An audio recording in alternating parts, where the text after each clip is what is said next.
Record. Kristen, are you out there?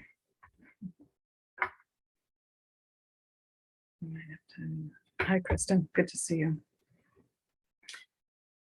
So tonight, Sankei and I are presenting on the 10th grave precept, not to disparage the triple treasure. But before we get into that, I actually want to practice what the precept is pointing at. And that is an aspect of it about nourishing the sangha. So last week, someone brought something really important to my attention that we have not really given much language in our Zoom meetings for how we communicate with each other. And it's so important that we learn together and continue to nourish the sangha as a precious space. So one of the things that we value at Zen West is warmth and integrity and the ability to see and be seen. And also something that's been harder on Zoom is to learn from council guidelines where we speak from the heart and listen from the heart, and also allow for spontaneity and space between our words. So those are some very general guidelines for us to just remember as we're sharing, because I know sometimes I'm responsible for this. I can get very casual and joke a bit and probably overstep some boundaries. But one of the things I want to support and clarify is this edge where we want to be able to share how we're touched by each other. But one of the things we want to avoid is really speaking for another person, summarizing who they are or what they're saying. It's usually not needed. It's enough to say, perhaps, I was really moved by someone in my breakout session who talked about grief, and then to come into our own experience. That way that person hears you, right? They feel heard, like something you said mattered to me. That's all that's needed. But then this space here is for us to each make space for each other to be really intimate with our own experience. So I'll remind us when we go in the breakout sessions. But here's a moment to practice, because I want to draw attention to the homework. And I just consider it's not easy to actually speak in a group. I was in a workshop. I'm not always on the other side of the leadership role. So I was in a workshop, Jukan was in it too. And I remember it was very interesting to be on that side, like, oh, I want to speak, but I already spoke. I have to hold back. So I just am empathetic with everyone's Zoom experience if that's happens for you, of do I say something, do I not? What can I reveal in this room? So we sent people home last week with a question about this precept that says to do something by ourselves without copying others. And just a short reflection on where is it that we have a hard time being ourselves, and under what conditions? What did we notice? Is there anywhere in life that's difficult? And I would certainly just start the sharing as I have a hard time sometimes being myself with a group of my own peers.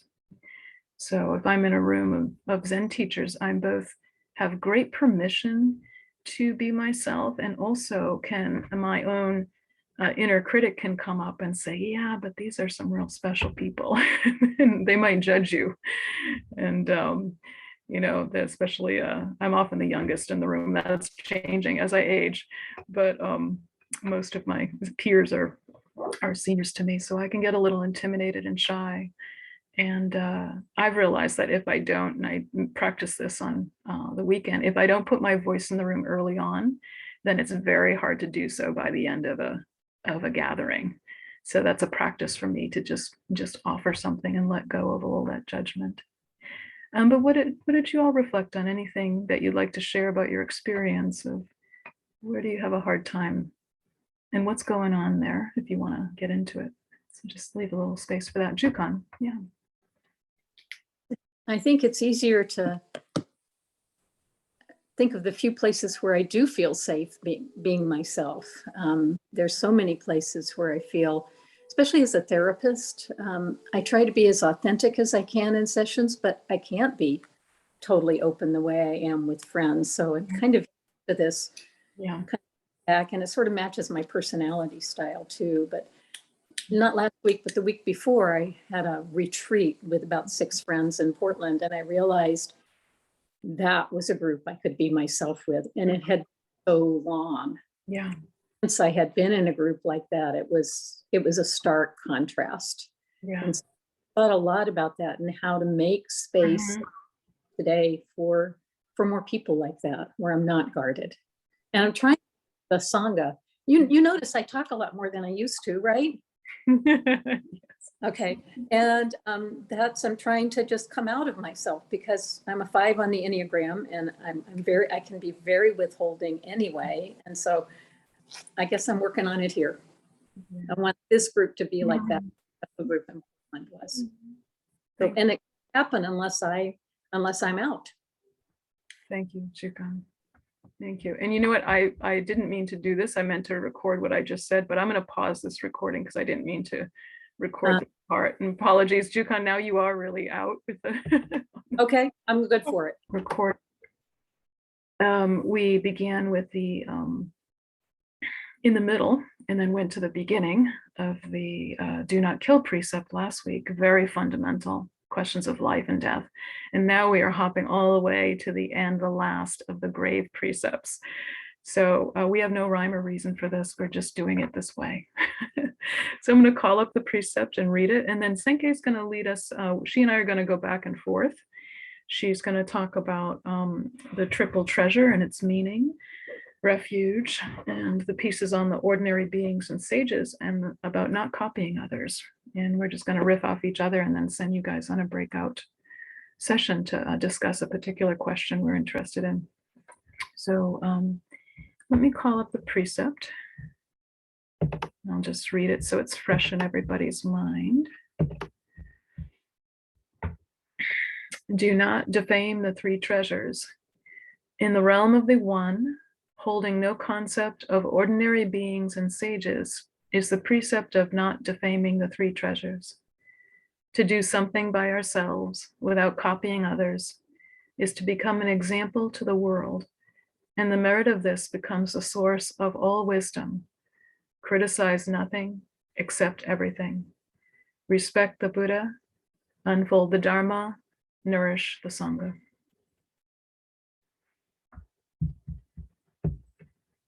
So Senke, why don't you get us going? Okay.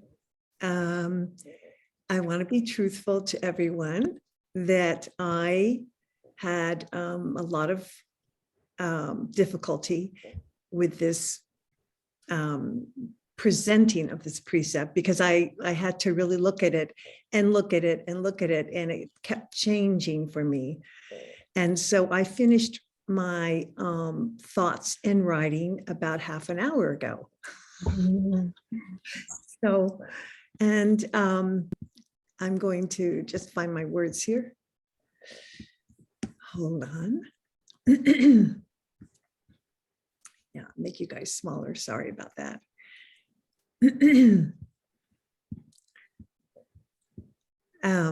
Okay, so with this precept, it's the 10th precept, but we kind of like circle back to the very beginning, because we're involved with the 3 treasures, or the 3 refuges. And so when we take the precepts, we vow to take refuge in the Buddha, the Dharma, and the Sangha.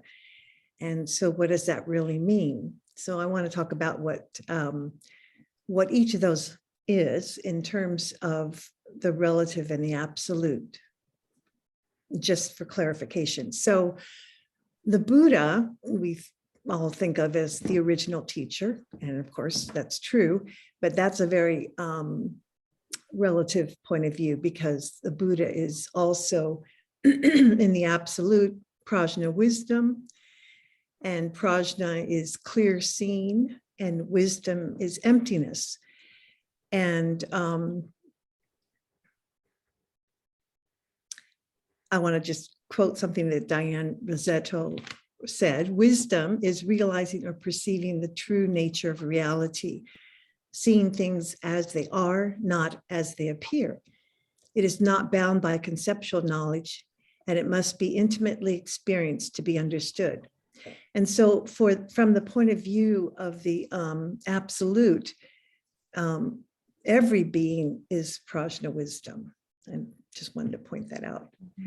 For the Dharma, relatively, we think the Dharma is the teachings of the Buddha or the texts that we read, the sutras. And it is, and it also, in the absolute, the Dharma is everything and all things, really the truth of how things actually are. So that can be very different. That can be difficult things that come up in our lives.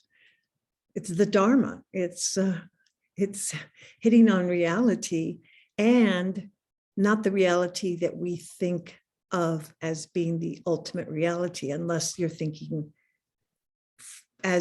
unless you're coming from a perspective of prajna wisdom. So sangha is the people practicing together in the relative, and that's us. But sangha in the absolute is the harmony and non-separation of Buddha and Dharma. It includes all beings and all things.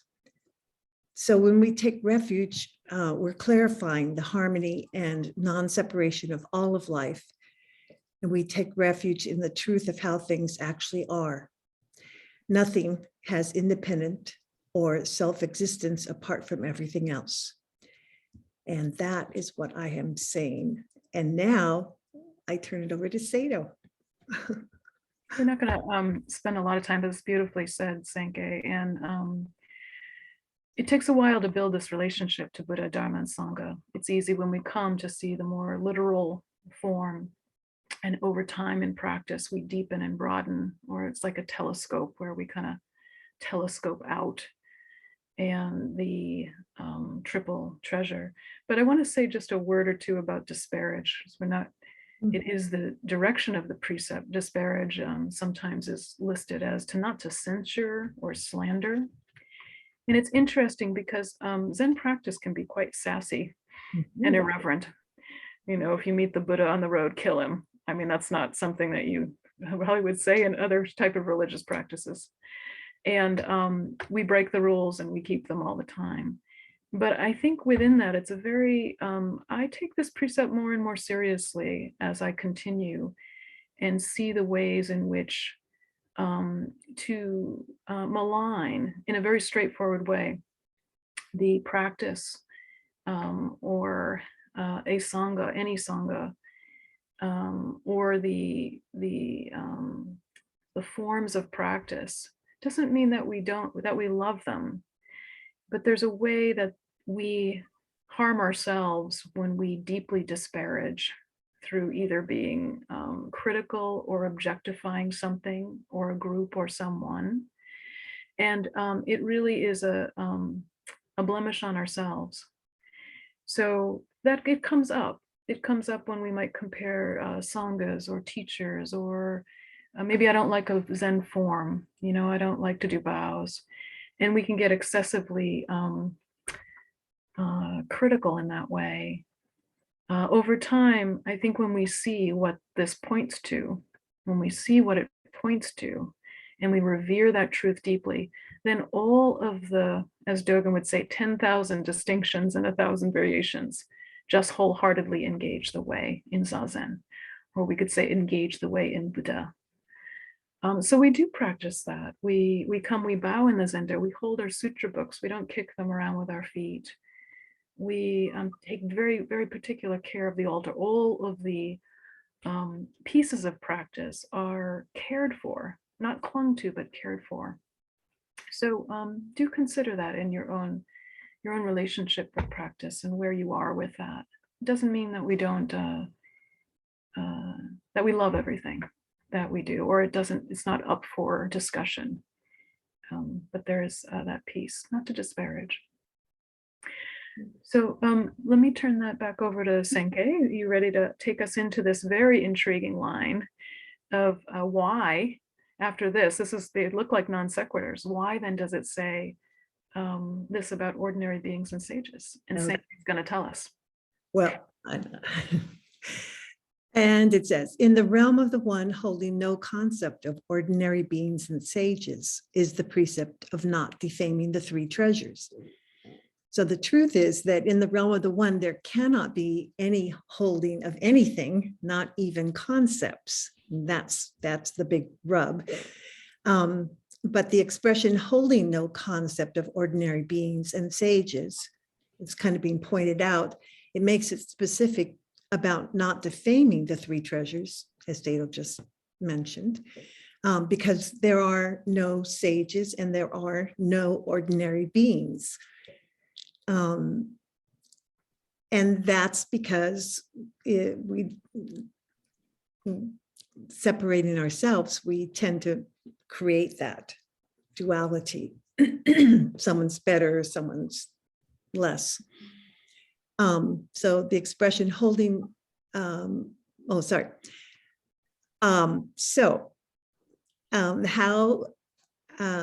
why do we have Buddhas and great teachers?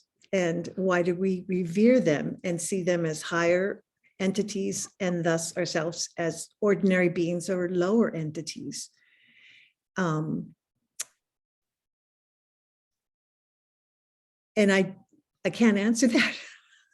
I really can't, but I do want to say there is something about revering the teacher, revering the Buddha, and at the same time, how to see myself as the Buddha, is still sometimes a struggle.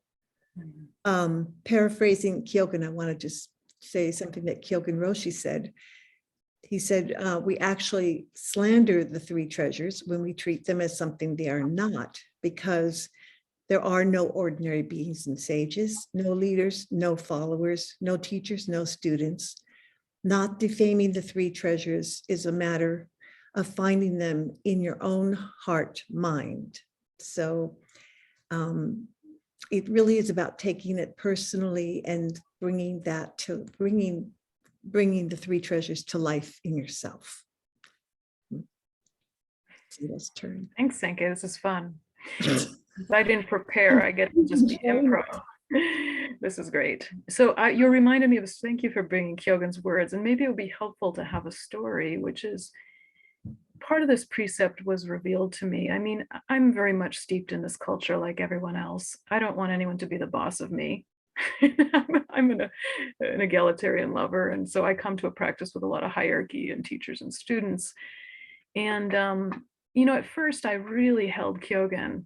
I just thought he was the most amazing person ever. First he was ordinary, then he was the most amazing person. And so I felt very small in relation to him.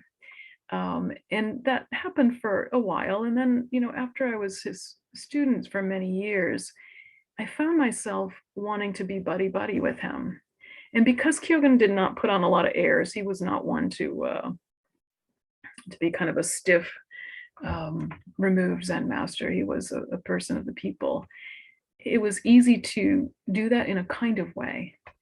And he was a jokester, so, he could really kick back. But it was only at a kind of moment where I said something to him at a dinner table, and Gyokoko, she has an eagle eye for someone who's not got it.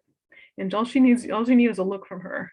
And so I remember her eyeing me at the table, and it was like I had this jolt inside me, and I realized what I was doing. And that was that I had not yet discovered the third position, neither lower nor higher, but actually reverent for both him and me in the positions we were in fully.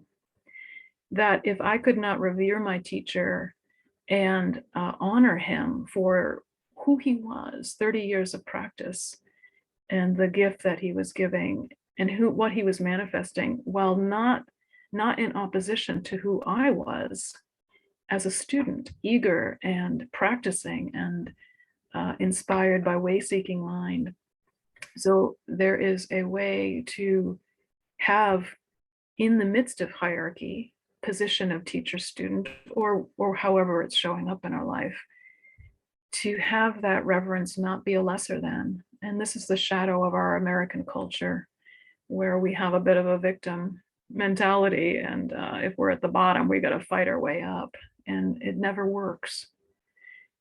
So I just want to share that story, that I understand that much more now, and I had to go through the motions of that, and I do revere him. And then we were cleaner. We were very close and loving, but the relationship was clean and the positions were clear, even after transmission. So thank you, Sankey.